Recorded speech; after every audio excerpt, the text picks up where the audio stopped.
What do you think, sir? What do you think? I agree with you, 99.9%. And what's that 0.01%? I'm a nurse. Okay. I went to a Catholic nursing school. Oh, okay. And I had to carry a 5-month fetus who the woman couldn't hold the baby. It was spontaneous abortion. Yeah. Okay. That's hard. And it's heartbreaking. And I'm Catholic, and I don't believe in random divorce. Abortion. Yeah. However, in certain circumstances, like if the mother is for sure carrying a baby that's anencephalic, that doesn't have a brain.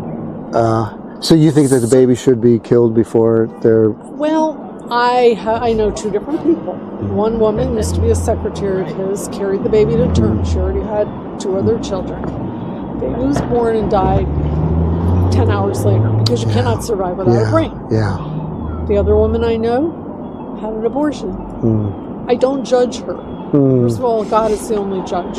Well, the Bible does tell us in John 7:14 to judge with the judgment of righteousness. And so a standard of law, as Roman Catholics, I mean, I'm a Protestant, but as Roman Catholics, we can agree that the Bible says all human beings are made in the image of God. Yeah, and only God has the right to take life. And I don't think God cursed the woman for getting pregnant and had a baby that didn't have a brain.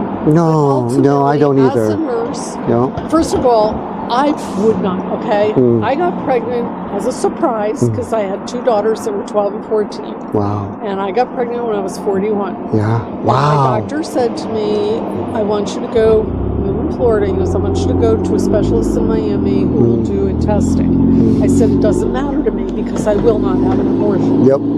But I, myself, as a human, cannot judge for other people. Do I think abortion just because you don't feel like having it? No, I don't believe in that. But I think there are certain cases... Like what? Where, what I'm telling you... Well, like a baby... going to have a baby born without a brain. So we should preemptively... A baby's going to die because babies live and babies die. But who are we to judge? Well, okay? God tells us. Because God doesn't tell you can be a judge. I had a priest. No, that's what he does. No, the Bible does say that. That's why we have judges. The Lord in Romans 13 appoints the government to be the sword. They're called the deacon of God to punish those who do evil. And the Bible says that murdering another human being is evil. I think, though, it's between the woman and God. No, I don't think so. As a judge, because once I told Would you say that about priest something, and I said to him something about judging or whatever, and he said, Joanne, sometimes we humans judge more harshly than God. Well, and his standard is clear. We cannot. But would you say a woman who killed their 2-year-old that she murders them? Well, why? Why would that? Using your standard. It's a viable. Well, viable means alive. No, viable means the potential. The pregnant woman is an incubator. This is how I think of it. No, a mother. You're an incubator, and that baby can't survive until it's fully. I agree. Okay. But do you think we as humans have the right to kill another human being? No, but it's not fully human without a brain and does not have. Fully, of course, they're fully human.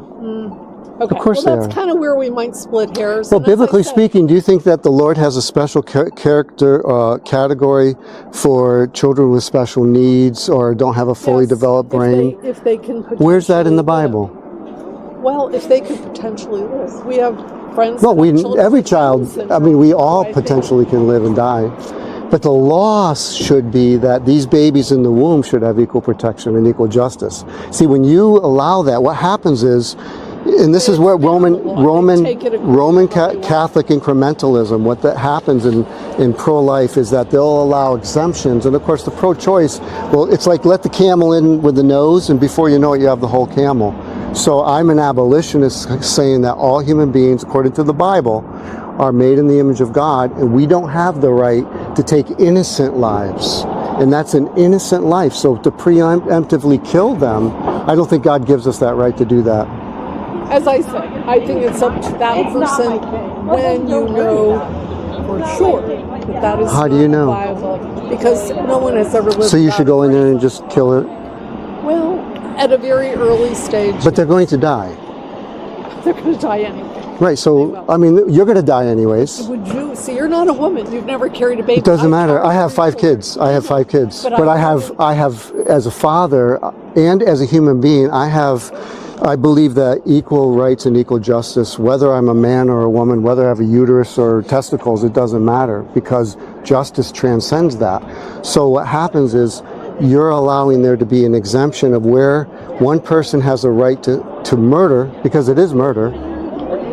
It's a human being, a human life, according to Roman Catholic doctrine. I'll hold you just to your own standard. I'm sure there are priests that wouldn't agree with me either. Yeah, but we go by the Bible. But see, I've worked in hospitals and I've worked with women who couldn't teach. I mean, I've seen it all, and for me, no, but I don't judge other people. That's what But if the baby was anencephalic, you would say let him go.